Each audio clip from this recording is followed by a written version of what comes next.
As a jobless 17-year-old with a baby on the way, that's when I decided to learn to code. With everything piling up, I had no idea just how difficult it was going to be. But no matter how hard I pushed myself, I couldn't remember anything I was trying to learn. And whenever I tried to build something on my own without following a tutorial, I failed every single time. That's when I turned to learning techniques proven by many people and backed by scientific evidence. With a few adjustments, considering my own situation, I managed to apply these methods to learn programming. As a result, I didn't just learn to code and become a good developer, I actually received job offers from companies like Google, Amazon, and Meta. Now, honestly, those weren't companies I was interested in then, nor am I now, but for the ego, it always feels great. All of this was possible because I found ways to hack my brain, to remember everything I was learning. Many of my methods might seem counterintuitive at first, but listen closely, because they could be a game changer for your journey. If you stay with me until the end, I'll also share a technique that doubled my learning speed almost entirely on its own. But anyway, let's get started right away. The first method that proved vital for learning to code was repetition. If English isn't your first language, you know you can't remember a new word just by seeing it once. The more often you come across that word, the easier it becomes to remember it and stop forgetting it. The same thing happens with programming, and there's a reason for it. Repetition causes strong chemical interactions in the brain, places where the neurons in our brain connect with each other, and this helps significantly with the learning process. So how can we use this information to learn programming in an efficient way? Should we just keep doing the same courses and tutorials over and over and over again? The answer is no. That's because coding is more complex than just memorizing through repetition. To code, you need what I call repetition through application. This means that instead of repeating the same lessons, time and again, we apply what we've learned to a real problem in the real world. Mind-blowing, right? In the process, we repeat what we just learned. And this helps us retain concepts for a long period of time. So your question will be, how did I manage to do this?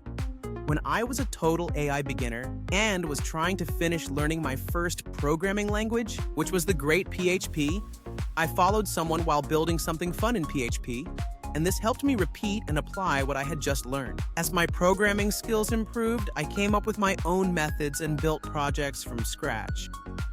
Doing this repeatedly helps me internalize complex ideas like inheritance, polymorphism, and encapsulation, well, in PHP repetition through application. Along with the last method I'll tell you in the video, these were the two main reasons I could learn programming and become a good developer. So give it a try. The second thing I did to improve my learning method was to study less. Yes. Look, this might sound a bit strange. When I started, I spent at least 8, almost 12 hours learning programming every day. Again, I know it sounds a bit absurd, but there is scientific evidence that backs it up. Nowadays, when we have all content available on demand and Netflix has primed us for binge watching, we tend to think we can learn programming quickly by binging YouTube or Udemy tutorials, also in excess, and that's not how it works. At least that's what I thought when I was spending all my time trying to learn to code that way. But in reality, doing short, focused sessions over a period of time is a much better way to retain what you've learned. This could be called spaced learning. Spaced learning is what universities try to achieve by having only 2 or 3 short sessions per week for each subject. To make it clearer, I want you to remember all those 8 or 10-hour study sessions you did right before an exam. Now, how much of everything you learned during those intense sessions do you actually remember today? If your answer to that question is the same as mine, which is nothing or almost nothing, then you'll benefit a lot from studying less. This clearly depends on the person, but in my case, it was true. It worked quite well for me. I went from studying 12, 15, or 8 hours to doing a 2-hour programming session every morning, and that completely changed my trajectory. When I switched to smaller sessions, I quickly realized that 2 hours went by very fast if I wasn't intentional about what I wanted to achieve in that time. That's when I discovered Parkinson's Law. I've already talked about this law in another video, which I'll link in the description, and also in one of those YouTube cards. Parkinson's Law states that your work will expand to fill the time you allocate to it. That's because when you have more time to finish something, you reduce your effort and fill the entire window with that task. So, to make the most of my 2-hour sessions, I initially started focusing on creating an efficient time box for my tasks. For instance, if I was learning a specific PHP chapter, I'd quickly scan the lesson the night before, assess the difficulty level, and set a clear goal for what I wanted to achieve during my 2, 4, or 6-hour session the next morning. By doing this, I didn't just start progressing faster, I also felt more motivated because I had a sense of purpose. Most days, I simply finished the tasks I had set out to do. However, on some days, I finished everything before the 2 or 4 hour mark, or whatever time I had planned. On those days, I had to decide whether to fill the remaining time with more tasks or just call it a day right then. This is something you also need to learn to control, as everyone's situation is different. I was inspired by the race to the South Pole between the British and Norwegian teams. The British team chose a brute force approach to cover as much distance as possible, while the Norwegian team was more measured, never going beyond their daily goal. In the end, the entire British team perished because they pushed too hard. Now let's be clear, this is a very extreme example, and I know learning to code isn't as difficult as an arduous journey to the South Pole, especially in those conditions. But it's a great story to illustrate the point. Now, another technique that completely transformed my learning experience was to stop watching tutorials to learn new tech skills. And well, I've already covered this in other videos that I'll also leave in the description for you to watch after this one. Watching tutorials is fine for advanced concepts, but for the basics, you should focus more on actual, real-world programming. Coding to learn is like taking notes in class. When you code yourself, you're more focused and understand the core concepts much better. You also get to break things and eventually fix them, which is an essential part of being a software engineer. So if you want to learn Python, instead of sitting through a long, uninspiring tutorial, you can go to learnpython.org and write some code. For JavaScript, for example, you can go straight to W3 Schools and dive into practical exercises. All these resources provide an interactive playground where you can play with the code and also do some exercises on your own. I can't even remember how many times I've reviewed a concept I learned months ago and remembered it again thanks to these pages. And another thing I forgot to mention is that through research, self-taught programmers like me, and probably like you, have a disadvantage. I like to research how universities teach programming to students because I might want to finish a degree someday, which I haven't done as a self-taught coder. Yes, many people complain about universities, but they have their good points, and there are quite a few. In a university, the professor isn't the only person who helps you learn new skills.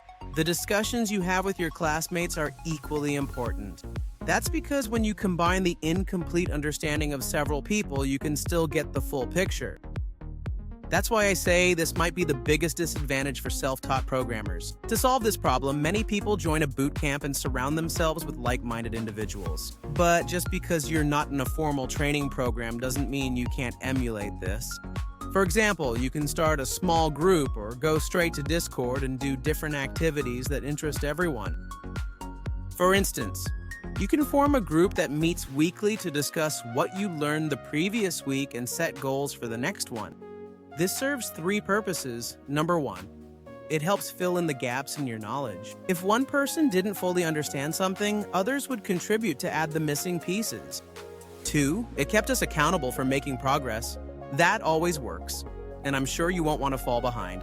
Plus, if you didn't finish your tasks during the week, you'd have to catch up quickly. Otherwise, you'd fall behind the rest of the group. Finally, if you ever felt demotivated because you couldn't grasp a new concept, there's always someone there to support you. This is something already practiced in large companies and directly within professional work teams.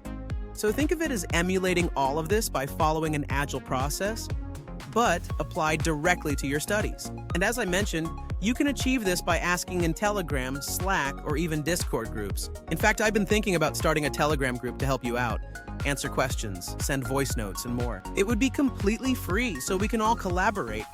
I'm still considering it, but if you're interested, let me know in the comments so I can see if it's helpful and dedicate the time it deserves. Now, the final method I used to speed up my programming journey was something called utility-based learning. Let me explain what I mean by this because it's something I've mentioned in other videos before. How many times have you watched a 10 or 15-hour tutorial only to forget everything just a few days after finishing it? This phenomenon is quite common. So why even learn all those things in the first place if we're just going to forget them anyway? To solve this problem, I used utility-based learning. which basically means we only learn something new when we actually need it. So your question again will be, how did I apply this to learn how to code? It's very simple. Whenever I learn a new tech skill, I start with a few hands-on tutorials to grasp the basic concepts first. As for the advanced concepts, I simply skip them at the start. I only learn the advanced stuff when I actually need it for my projects. Just don't try to learn everything. I've been working in the tech industry for over 5 years now, and I still don't know everything about Python, React, JavaScript, or many other technologies. I could even say that HTML itself trips me up sometimes, and that is perfectly fine. So now that you know how to hack your mind to learn programming, all you need is a clear step-by-step path. I just want to help you and encourage you. On this channel, I'll always be here to support you. So don't forget to subscribe, hit the like button, and you can reach out to me on any of my social media like Instagram. I'll be happy to help. Thanks for watching until the end. Take care.